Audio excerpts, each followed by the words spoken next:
rollers. Rollers in the first game were arguably a casual player's biggest nightmare. With an overall hitbox where the entire flick would kill and being able to kill without ink among other changes, they were seen as a very easy, low aim option that was absolutely horrifying to play against. Everything about it was completely unique. This was a class of weapon and no other shooter, and still to this day, is one of the most unique classes of Splatoon weapons to exist. Throughout the first game, the Carbon, Regular Roller, and Dynamo Roller were some of the most complained about and nerfed weapons throughout the game. And even all the way until the end of Splatoon 1's lifespan, Dynamo especially was seen as an incredible top-tier option. Even at the end of the game, the rollers were still seen as a solid option that could work with a dedicated player, and were still an absolute terror to play against. Come the announcement of Splatoon 2, and then we start to see a vertical flick being introduced. Now you're telling me these rollers are going to be even better than they were in the first game? It looks like it was going to be another completely terrifying aspect. Now they have more range and a better movement option. It's just looking all uphill from there. On top of that, Nintendo showed off a brand new roller, the Flingza roller, built around the aspect of having two very different flicks, a shorter range horizontal flick and a longer range vertical flick, seemingly taken from a Carbon/Vanilla roller hybrid and a Dynamo roller. Rollers were looking like they were going to be one of the most terrifying and strong classes in the second game, and once again regain their title as the casual destroyers. And then, after a few months of being a little bit strong for the regular roller, rollers were seen as pretty much the weakest class in the entire game. To this day, rollers see incredibly low use, and while dedicated Dynamo players can break into results, outside of that, there's very little going for roller players getting very many results at all, and rollers are still seen as one of the worst classes in the game.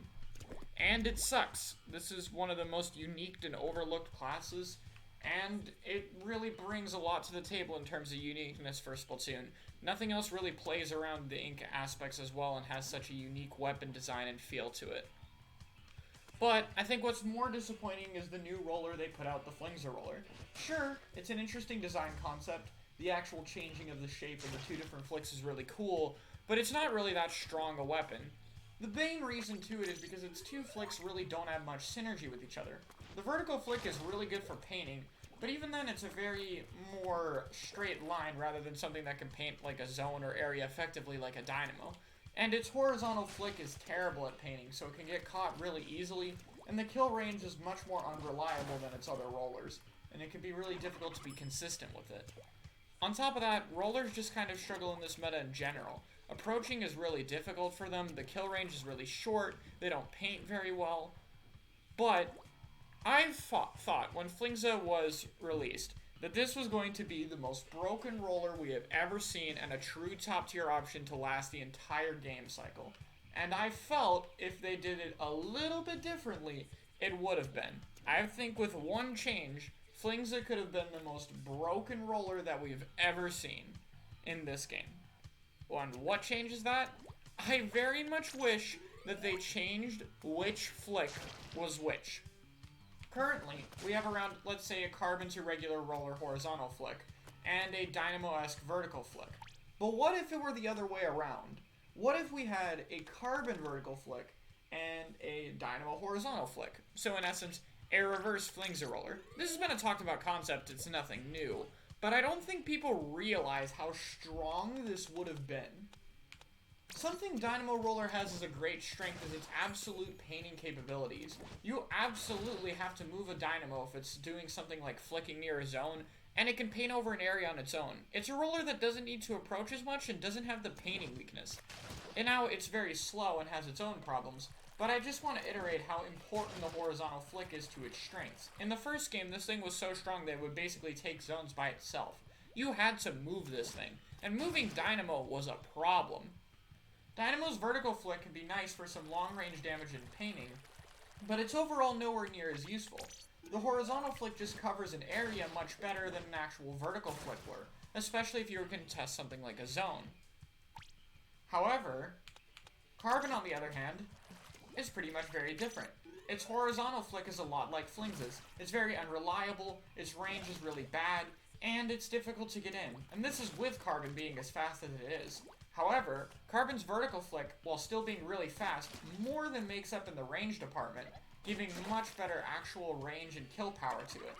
In fact, most Carbon rollers almost exclusively use the vertical flick rather than the horizontal flick. But the biggest difference between this is I feel this flick would have a ton of synergy with a Dynamo roller horizontal. Let's say you're playing Dynamo. You're painting a zone, you're going to spam a lot of specials, and the other team has to rush you. So you start flicking, and then all of a sudden the T-Tech gets right near you. Wouldn't it be great if instead of having that long, drawn-out flick, you could just bop them upside the head with a quick vertical flick? What if you need paint to move in to abuse this roller? Oh, no problem. You need to paint an area to move in with? Just simply use your normal fucking horizontal flicks. Paint over an area, and then once it's all painted, go in and abuse your vertical flick. The kit would have so much synergy with each other and cover Roller's main weaknesses. No longer does it have an issue with painting, and it can still abuse a quick vertical flick for kills and being aggressive. Suddenly, you have a Roller that can cover its weaknesses and where its two flicks absolutely play around each other. You can take advantage of vertical flick because you can use it more defensively, and you don't have to approach as much, and killing isn't as an important part of your gameplay. Dynamo Roller aspect of the horizontal flick, on the other hand, can get away with painting areas much more easily, because if it gets rushed down, it has an option to defend itself better and to be a bit more mobile, rather than depending on a long flick. Would this be broken? Nah, it's still a roller. It's still slow for its horizontal flick, and its vertical flick still has low range. And it would still need a good kit, though, if I'm being honest, even Flingza's second kit here, the foil Flingza, would work perfectly well with the playstyle I just described among many other kits, such as Gold Dynamo's kit, for example. Would all work well with it. But I think it's just a shame. The more I think about a reverse Flingza roller, the more I start to realize how much the kits would have synergy with each other, how much it would cover Roller's terrible weaknesses, while still being a fair and enjoyable option. On top of that, I'm miss seeing rollers in competitive play, and it's still one of the most unique classes out there. I think it would be great to see this weapon in competitive again, and I really hope with Splatoon 3, Nintendo considers a reverse Flingza roller as a different kind of weapon. I think it would be one of the most unique rollers to play that any roller player could enjoy, and one of the strongest options so competitive players can consider roller more than usual. I think that would just be a great thing for the game's future, but that's my opinion. Would you guys want to see a reverse Flingza in this game? Let me know. And with that being said, thank you for watching.